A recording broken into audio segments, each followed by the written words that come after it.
Kulandireni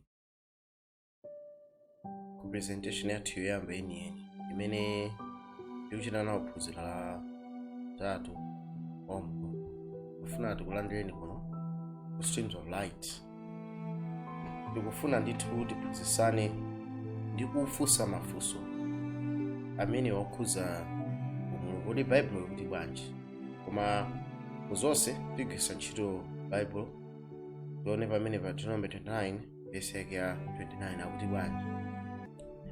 Akunena pamene pa Deuteronomy 29 verse 29 una kuti zinsinsi nza Yehova Mulungu wathu, koma zovumbuluka nza ife ndi ana athu kusatha kuti tichite mawu onse a m'chilamulo. Mwanjirena pokamba za umulungu tikutha kuonana kuti no Bible ukuza ife na kuti zinsinsi nza Yehova. Pamene tikubwera ndithu kuwerenga mawu amenewa, pamene tikufuna tizukuti mfundo zimene zizi akuza ife na kuti zinsinsizo nza Yehova.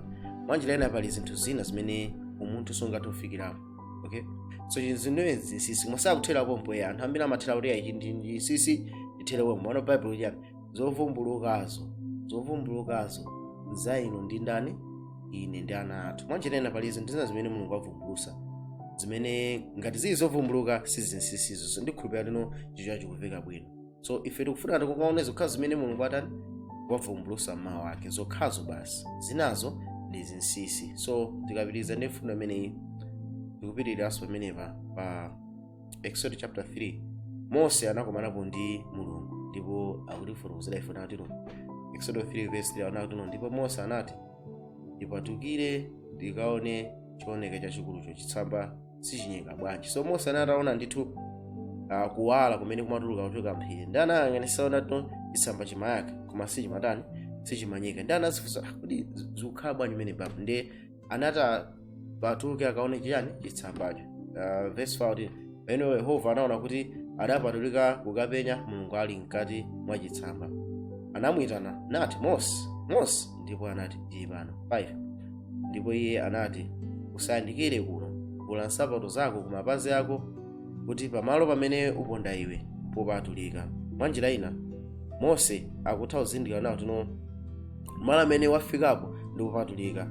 Kuti akazindike chimene chichi Mulungu akupanga chinthu china, akumuza tata achite chinthu china chapadera, avule nsapato zake zimene amayenda nazo mu chipululu mmene mumu, avule nsapato zake ndi kuzindikira kuti malo amene akufika pa ndopatulika. Mwanjira ina tikamafuna kumva zimene Mulungu avumbulusa za iye mwini chokera m'Bible, tikufunika ndithu tikhale ndi mwapaderadera ndi ulemu.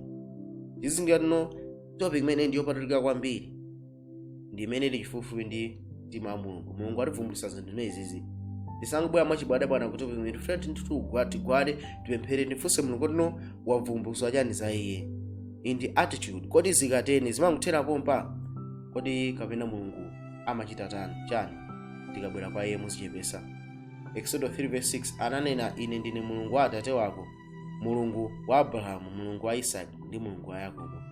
Ndipo Mose anabisa nkhope yake popeza anaopa kuyang'ana Mulungu. Mwanjira ina Mose achita kuopa kuyang'ana Mulungu, koma anotiona nakuti no Mose anali ndi mantha, Mose anali ndi ulemu. Ife inuyo ndine tikhalenso ndi ulemu pamene tikubwera pamaso pa Mulungu.